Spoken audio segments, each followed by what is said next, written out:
हाय ब्रन welcome to learning to the आज हम पढ़ा क्लास 7 साइंस चैप्टर 4 हिट ताप कौन और सेटा केमती मेजर कराऊँच हिट आम केमती जानूँ कि हिट को ऑब्जेक्ट अच्छी कि ना से विषय जाना in chapter 3 you learn that woollen clothes are made from animal fibre chapter 3 रे तुम शिखिल कि वुल जितक भी लुगा रोचे पशमर लुगा से सब प्राणी मान तंत्रु या you also know that cotton clothes are made from plant fibre तुम यहाँ जान कि उद्भिद मान तंत्रु कॉटन क्लोथ सब या We wear woolen clothes during winter when it is cold outside. Woolen clothes keep us warm. Winter season रे शीत दिन आम उल पशमर लुगा पिंधा जिते कि बाहर बहुत ठंडा थाए ओके कहीं वुलेन क्लॉथ हमको वार्म रखी था शीत दिन we prepare to wear light coloured cotton clothes when it is hot आम प्रिपेयर कर लाइट कलर कॉटन क्लॉथ पिंधा जिते कि गरम थाए this give us a feeling of coolness यहाँ आमको गोटे कूलनेस फीलिंग देता है You might have wondered why particular types of clothes are suitable for a particular season. तुम हूँ भाभी कि कौन पाई गोटे प्रकार लुगा ही आम गोटे प्रकार सीजन पिंधि था ओके एमती विंटर रे देखुं वुलेन क्लॉथ पिंधुंट समर आम कॉटन क्लॉथ पिंधुंट एमती कौन कर in winter you feel cold inside the house if you come out in the sun you feel warm winter season रे तुम घर भितर भी तुमको ठंडा लगी था जब तुम बाहर को आस सूर्यकिरण को आस से तुमको वार्म लगी था in summer you feel hot even inside the house summer season रे ग्रीष्म ऋतु में तुमको घर भितर गरम लगी था how do you know whether N object is hot और कोल्ड आम केमती जानवा कौन भी वस्तु गरम कि ठंडा बोली केमती जानवा आम how do you find out how hot और कोल्ड एन ऑब्जेक्ट इज आम केमती जानवा कि कौन भी वस्तु केते अधिक गरम कि ठंडा बोली in this chapter we shall try to seek answers to come some of this question ये चैप्टर रे आम ये सब क्वेश्चन आंसर जाना चेष्टा करवा ओके ऑब्जेक्टर केते हॉट कोटा केते कोल्ड से विषय जानवा 4.1 हॉट एंड कोल्ड गरम एवं ठंडा in our day to day life we come across number of objects आम डे टू डे लाइफ रे दैनंदिन जीवन में आम बहुत सब जिन देखी था some of them are hot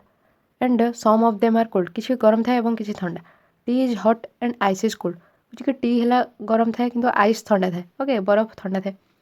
list some objects you use commonly in table 4.1 बुझे कि टेबल 4.1 रे किसी ऑब्जेक्ट को लिस्ट कर जहाँ तुम व्यवहार कर mark this objects as hot और कोल्ड ओके जहाँ भी तुम ऑब्जेक्ट किसी वस्तु व्यवहार कर से सब को लिस्ट कर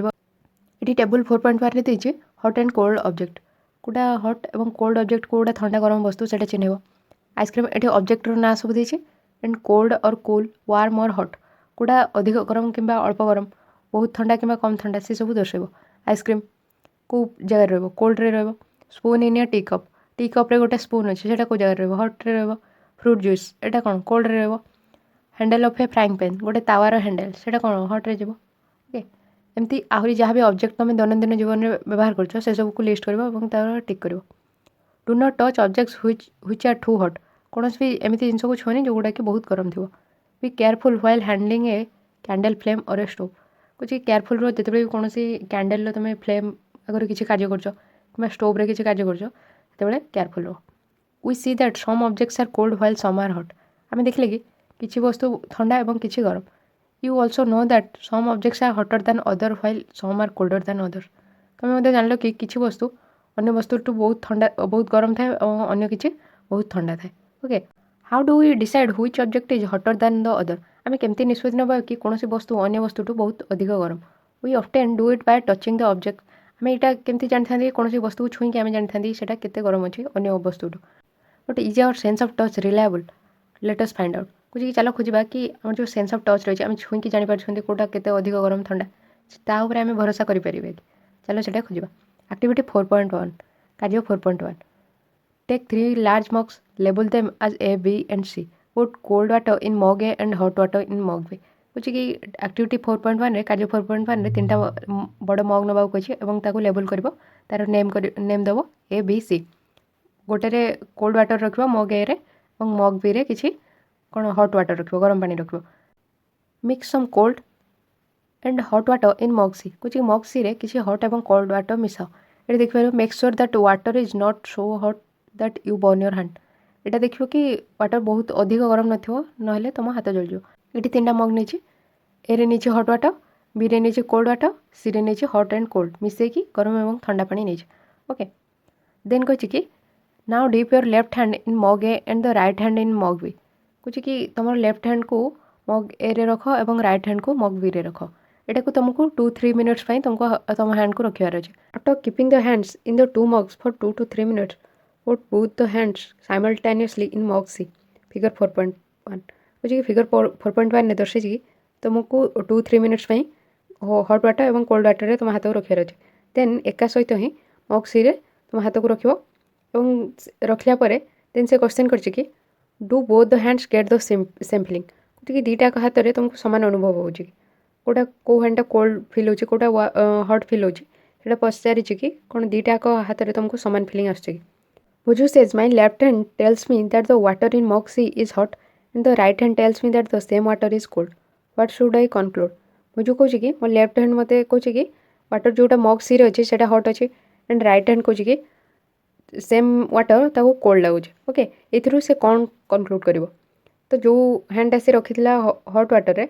सेटा को जेतेबेले से मग सी रे पुट करूछि तो ताको से जगह रे सेटा कोल्ड लागुछि एवं जोटा कोल्ड वाटर रे रखिथिला जेतेबेले से हैंड को से मग सी रे रखुछि ताको सेटा हॉट लागुछि। ओके एटी देखिबो मग ए रे जेतेबेले ता हैंड रखिथिला एटी हॉट वाटर रो जेतेबेले से मग सी रे तार हैंड को रखुछि तो एटी हॉट वाटर रे हैंड रखिथिला एटी जो वाटर अछि सेटा मिक्स अछि हॉट एवं कोल्ड वाटर मिक्स होइके अछि जेतेबेले ता हैंड को से हॉट वाटर रो ने कि मिक्स वाटर रे रखुछि तो ताको ता हैंड टिके ठंडा लागुछि कहीं तार एठी जति टेम्परेचर थिला ई वाटर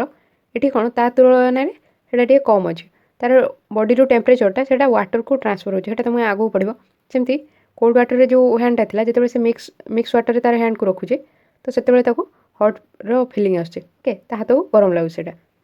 सेटा कहीं ना वाटर जोटा अछि हमर मग सी रे सेटा मिक्स हेक अछि कोल्ड वाटर नहीं कि हॉट वाटर नहीं सेटा मिक्स अछि वाटर हॉट एवं कोल्ड वाटर सेति में दीटा को हैंड रे कोन अलगा अनुभव करछि। व्हाट शुड आई कनक्लूड बुझु क्वेश्चन करछि कि मु इथरु कोन कनक्लूड करबी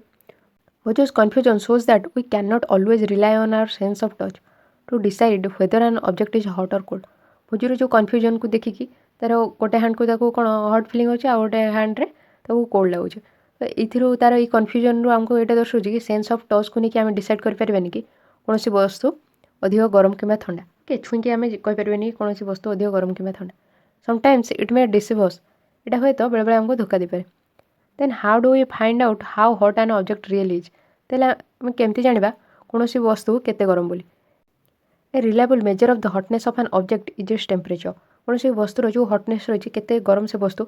से तार जो रिलायबल मेजर भरोसा योग्य मापक है कि तार टेम्परेचर ओके टेम्परेचर है कि reliable measure of the hotness of an object that is temperature तापमात्रा से वस्तुर temperature is measured by a device called thermometer temperature को आम केमती मपा होता है गोटे यंत्र तार ना है कि थर्मोमीटर मेजरिंग टेम्परेचर तापमात्रा मापक have you seen A thermometer तुम गोटे थर्मोमीटर देखिछ कि Recall that when you or someone else in your family had fever, the temperature was measured by a thermometer. मन पकाओ जिते तुम्हें कि तुम घर क्या भी ज्वर होता से तापमात्रा मापिया तुम थर्मोमीटर व्यवहार कर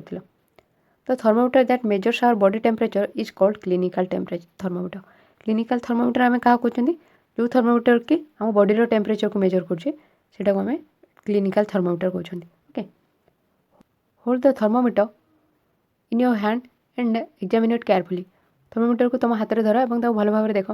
if you do not have a thermometer request a friend to share it with you जदि तुम पाखे थर्मोमीटर नहीं तो तुम सांग को रिक्वेस्ट कर कि तुमको शेयर कर तुम सहित शेयर कर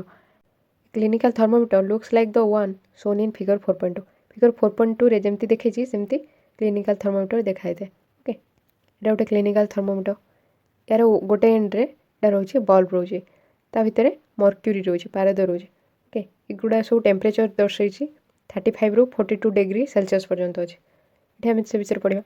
ए clinical thermometer consist of a long narrow uniform glass tube clinical thermometer केमती तैयारी क्लिनिकल थर्मोमीटर गोटे यूनिफॉर्म ग्लास ट्यूब ओके गोटे ग्लास ट्यूब काचर ट्यूब एवं लॉन्ग नैरो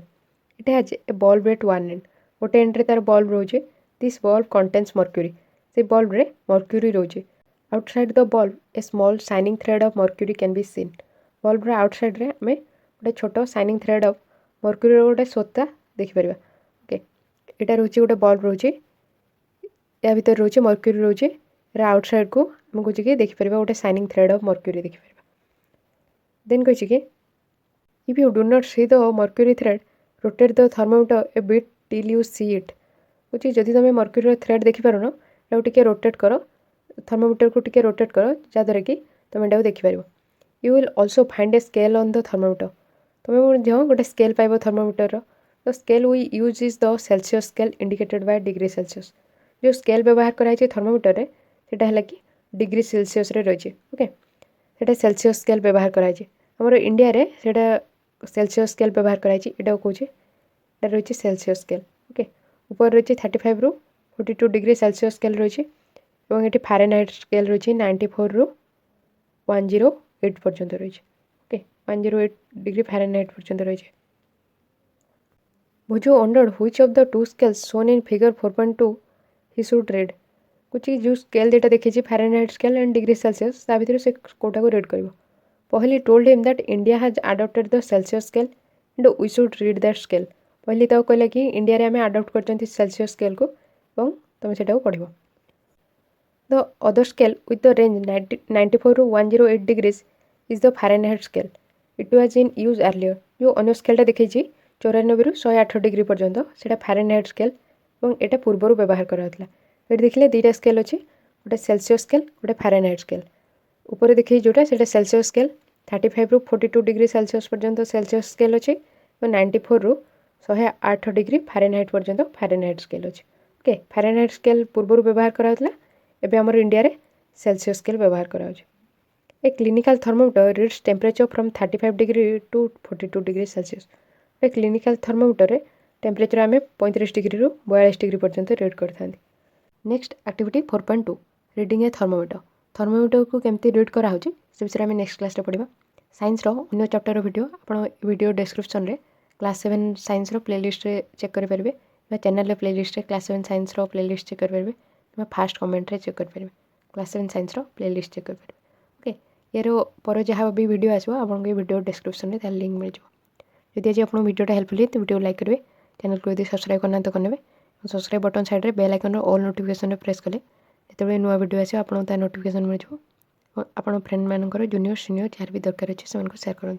ओके जदि आप चैनल को सब्सक्राइब करते तो जो नुआ वीडियो आसे आपको ता नोटिफिकेशन मिल जाए thank you thanks for listening